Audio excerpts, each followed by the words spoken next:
আজকের ছোট গল্প এবার বসন্ত।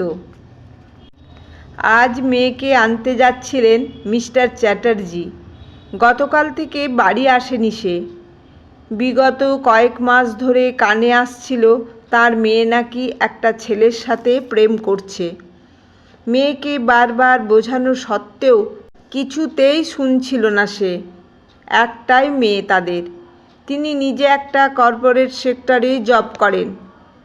তার স্ত্রী প্রফেসর। ছেলেটা প্রায় বেকার, টিউশন করে আর গিটার বাজিয়ে কি সংসার চালাবে? কি ভবিষ্যৎ ওদের? কিভাবে চলবে ওদের? গতকাল নাকি ওরা আবার বিয়েও করেছে না জানিয়ে। বিয়ের পরে ফোন করে জানিয়েছে তাদেরকে। ভেবেছে এবারে বাবা মা মেনে নিতে বাধ্য। সাহস দেখলে অবাক হতে হয়। এই সম্পর্কে রাজি নন তিনি কিছুতেই। তবে তার স্ত্রী কেমন যেন নিমরাজি ব্যাপারটায়। আজ প্রায় জোর করে বুঝিয়ে রাজি করিয়ে নিয়ে যাচ্ছেন তিনি। আরে বাস্তব তো চেনে না। সারা জীবন তিনি স্ত্রীকে আগলে আগলে রেখেছে বলে এরকম আবেগে ভাসে তার স্ত্রী। আজকাল কর্মব্যস্ততার কারণে তার স্ত্রীকে তিনি ঠিক বুঝে উঠতে পারেন না তিনি। বাড়ি গাড়ি গয়না সব এনে তার পায়ের কাছে ঢালছেন তিনি। তবুও কেমন যেন চুপচাপ সব সময়। সংসার করেন দায়সারাভাবে। আগের মতো প্রাণোচ্ছলতা নেই। বিষণ্ণতায় ঘিরে রাখে নিজেকে।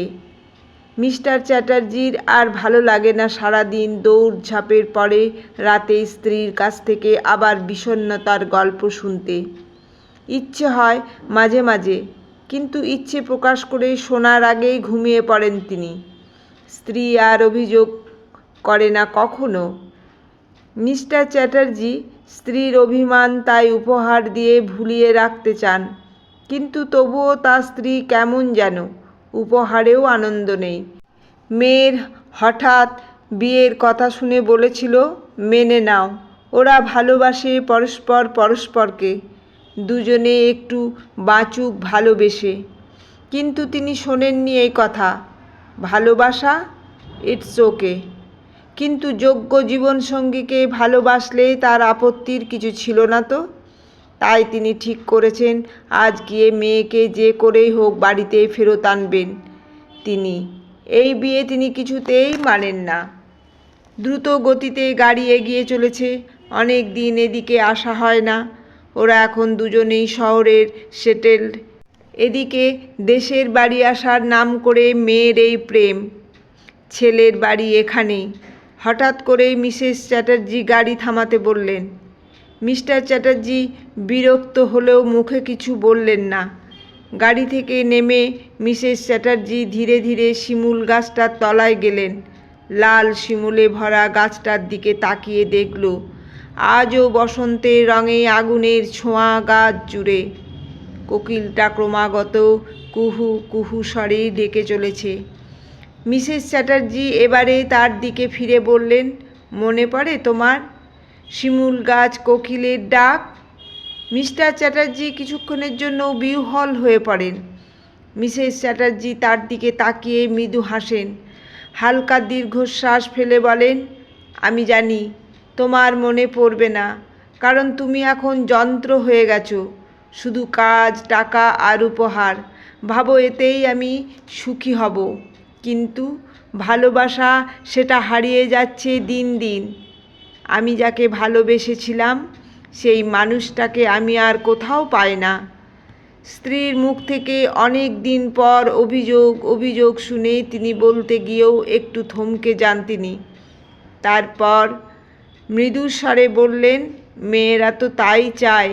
স্বামীর প্রতিপত্তি, দামি দামি উপহার, স্ট্যাটাস সবই তো দিয়েছি তোমাকে। সময় দিতে পারো একটু? উপহার দাও, কিন্তু একবারও সেই উপহারে কখনো আমাকে কেমন লাগছে সেটা দেখার সময় পাও তুমি? মিস্টার চ্যাটার্জি চুপ করে যান। এতদিনে বুঝি বুঝতে পারেন তার ভুলটা। মিসেস চ্যাটার্জি এবারে তার দিকে ফিরে সরাসরি আকুল চোখে তাকিয়ে বললেন, ভালোবাসার থেকেও যদি এত স্ট্যাটাস উপহার আমি ভালোবাসতাম, তাহলে তোমার আমার বিয়ে কখনো হতো? মিস্টার চ্যাটার্জি মুখ নামিয়ে নেন। মনে পড়ে সেই দিনের কথা, যেদিন দিতি আকুল হয়ে জিজ্ঞাসা করেছিল অর্ণবকে, আজকাল কেন দেখা করতে চাস না আমার সাথে? অর্ণব মুখ ঘুরিয়েছিল অন্যদিকে। কী রে, উত্তর দিচ্ছিস না কেন?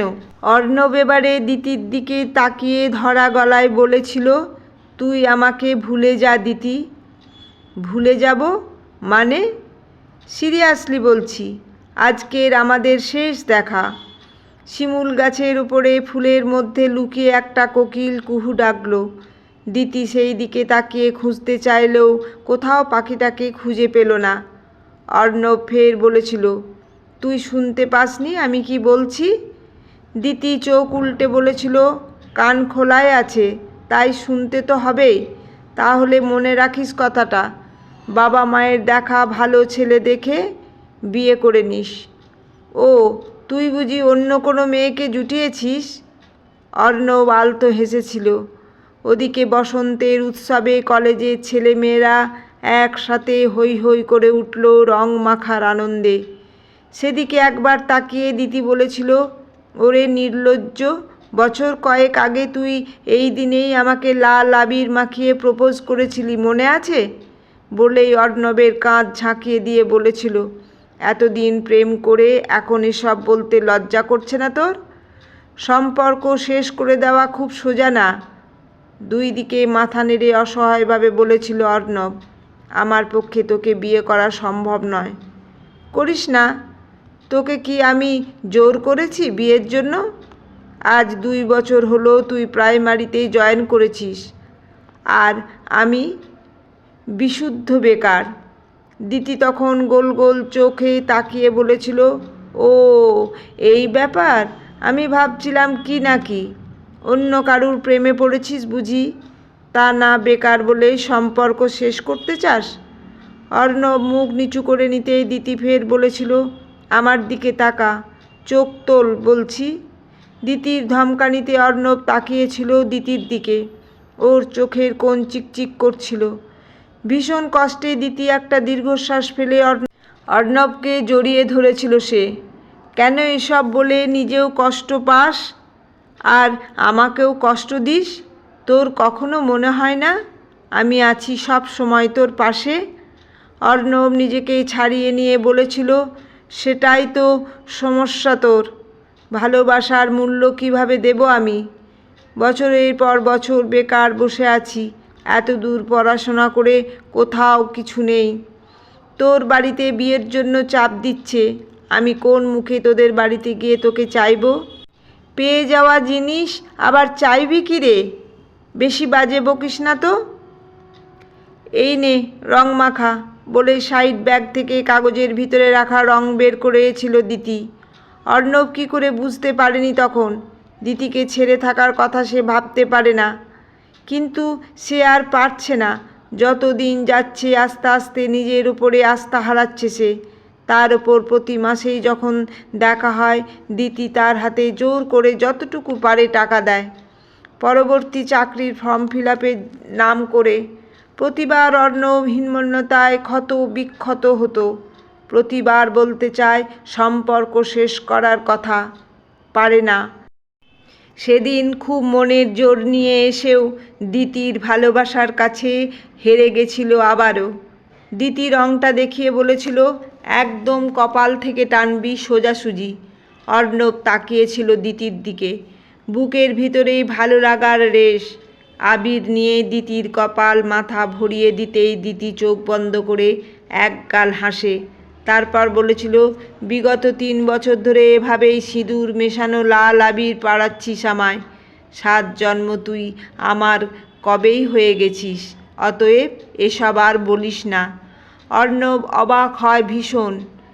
ভীষণ ভালো লাগায় একগাল হেসে হাত বাড়িয়ে দিয়েছিল দিতির দিকে। মনের মধ্যের সংকোচ অস্বস্তি জোর করে সরিয়ে দিতে চেয়েছিল সে তখনই। দিতি বলেছিল, তুই বেকার, কিন্তু আমি তো নই। সংসার শুরু করতে আপত্তি কোথায়? তোর বাড়ির লোক রাজি হবে? জানি না, হবে না হয়তো, কিন্তু ঠিক আছে, আজ না হয় কাল ঠিক হয়ে যাবে, আমি নিশ্চিত। আজ মনের স্মৃতিতে ধাক্কা লাগে মিসেস চ্যাটার্জির কথায়। দেখো, সেই গাছ আজও আছে, প্রেমের বসন্ত আজও আছে, কোকিলরা লুকিয়ে আজও ডাকে। শুধু যুগে যুগে প্রেমিক প্রেমিকারা বদলায় সময়ের তালে। কলকলিয়ে বলা কথাগুলো শুনেই মনে হলো তার সত্যিই তো কতদিন দিতি সেই আগের মতো অভিযোগ করে না, অনুযোগ করে না, আবদার করে না তার কাছে। তাদের সম্পর্কটা কেমন যেন শীতল হয়ে যাচ্ছিল দিনের পর দিন। দিতি অর্ণবের হাত দুটো ধরে বলে, আমরাও তো প্রায় শূন্য থেকেই শুরু করেছিলাম সেদিন অর্ণব। আমরাও নিজেদের প্রতিষ্ঠিত করেছি অনেক চেষ্টায়। প্লিজ ওদেরকে ওদের মতো ভালোবাসায় থাকতে দাও। ওদের ভালোবাসাটা ব্যস্ততার চাপে আমাদের মতো যেন হারিয়ে না যায়। অর্ণব দিতির হাতটা শক্ত করে ধরে মুখে বলে, সত্যিই কি আমাদের ভালোবাসাটা হারিয়ে গেছে দিতি? আসলে ওটা আছে সব সময়, কিন্তু প্রকাশ করা হয়ে ওঠেনি। আজ বুঝলাম মাঝে মাঝে ভালোবাসাটা প্রকাশ করতে হয়। ভালোবাসাকে ধুয়ে মেজে ঘষে চকচকে করতে হয় সময় করে। দিতি মৃদু হাসল। অর্ণব জড়িয়ে ধরল দিতিকে, বলল, চলো বাড়ি ফিরে যায়।